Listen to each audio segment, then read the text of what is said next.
భారీ వర్షంతో జంట జలాశయాలు నిండుకుండను తలపిస్తున్నాయి. హిమయాత్ సాగర్ నుంచి 5,000 క్యూసెక్కుల నీటిని కిందకి వదిలారు. ORR exit number 7 service road నుంచి వరద నీరు వెళ్తుంది.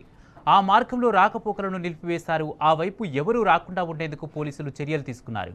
మరింత సమాచారం ప్రతినిధి కిరణ్ అందిస్తారు. కురిసిన భారీ వర్షానికి ఇటు జంట జలాశయాలు నిండుకుండలు తలపిస్తూ ఉన్నాయి. ఇప్పటికే ఉస్మాన్ సాగర్తో పాటు హిమాయత్ సాగర్లో ఉన్నటువంటి 4 గేట్లను 4 ఫీట్ల మేర ఎత్తి దిగువకు నీరు వదులుతున్నారు. ప్రధానంగా ఏదైతే ఔటర్ రింగ్ రోడ్డు 7 వద్ద ఉన్నటువంటి ఎగ్జిట్ నెంబర్ 7 వద్ద ప్రస్తుతం పరిస్థితి సర్వీస్ రోడ్డు పూర్తిగా మూసివేశారు.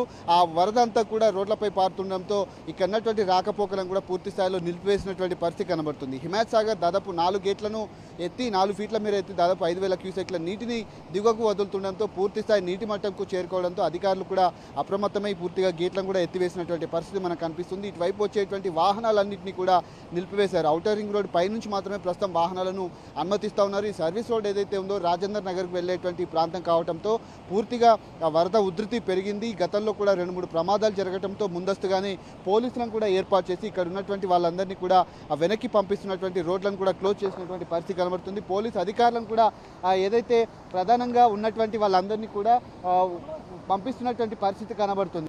5,000 క్యూసెక్ల నీటిని కిందికి వదులుతున్నటువంటి దృశ్యాలు అయితే మనకు కనిపిస్తూ ఉన్నాయి. 4 గేట్లను ప్రస్తుతం ఎత్తారు. అటు ఉస్మాన్ సాగర్తో పాటు హిమాయత్ సాగర్లో ఉన్నటువంటి వరద ఉధృతి కూడా పెరుగుతుంది. మరో 2-3 రోజుల పాటు వరద ఉధృతి పెరిగితే మాత్రం ఇది మరింత తీవ్ర రూపం దాల్చేటువంటి పరిస్థితి కనబడుతుంది. వరద ఉధృతి కూడా పెరిగేటువంటి అవకాశాలు అయితే మనకు కనిపిస్తూ ఉన్నాయి. ప్రస్తుతం ఉన్నటువంటి సిచ్యువేషన్లో ఇటు రాకపోకలన్నింటినీ కూడా నిలిపివేసి ఈ ప్రాంతంలోకి ఎవరిని కూడా అనుమతించట్లేదు.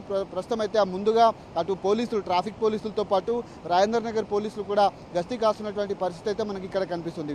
దాదాపు నిన్న సాయంత్రం కురిసినటువంటి వర్షానికే హైదరాబాద్లో ఉన్నటువంటి లోతట్టు ప్రాంతాలన్నీ కూడా జలమయమయ్యాయి. కింద ఉన్నటువంటి లంగర్ హౌస్తో పాటు అత్తాపూరు, టోలీ చౌకీ, అంతేకాకుండా రాజేందర్ నగర్లో ఉన్నటువంటి కొన్ని ప్రాంతాలు అంతేకాకుండా అటు చాంద్రాయన్ గుట్టతో పాటు చాదర్ఘాటు, అంతేకాకుండా ఏదైతే ముసలంబాగులో ఉన్నటువంటి కొన్ని లోతట్టు ప్రాంతాల వాసులను కూడా ఇప్పటికే అప్రమత్తం చేసినటువంటి నేపథ్యంలో ప్రస్తుతం అయితే వరద ఉధృతి కొనసాగుతుంది. లోతట్టు ప్రాంతాల వాసుల్ని సురక్షిత ప్రాంతాలకు పంపేటువంటి అవకాశం అయితే గతంలో ఎన్నడూ లేని విధంగా ఈసారి మూసీ నదికి తీవ్రంగా వరద ఉధృతి కూడా కొనసాగుతున్నటువంటి పరిస్థితులు అయితే కనిపిస్తూ ఉన్నాయి. మరో 2-3 రోజుల పాటు వర్షాలు కనుక భారీగా కురిసినట్లయితే ఖచ్చితంగా ఇది వరద ఉధృతి మరింత పెరిగేటువంటి అవకాశాలు ఉన్నాయి. ఇప్పటికే 4 గేట్లను కూడా ఎత్తారు. ఈ రోజు సాయంత్రం వరకు కూడా భారీ వర్షం ఉండటంతో పూర్తిగా అధికారులు మరిన్ని గేట్లను ఎత్తివేందుకు కూడా ఇప్పటికే సమాయత్తమైనటువంటి పరిస్థితి. ఇటు Rajender Nagar outer ring road వెళ్ళేటువంటి సర్వీస్ రోడ్ ఏదైతే ఉందో దాన్ని కూడా పూర్తిగా మూసివేసి వాహన రాకపోకలను కూడా నిలిపివేసినటువంటి పరిస్థితులు మనకి ఇక్కడ కనిపిస్తూ ఉన్నాయి. కెమెరామెన్ రవితో కిరణ్, టీ న్యూస్, హైదరాబాద్.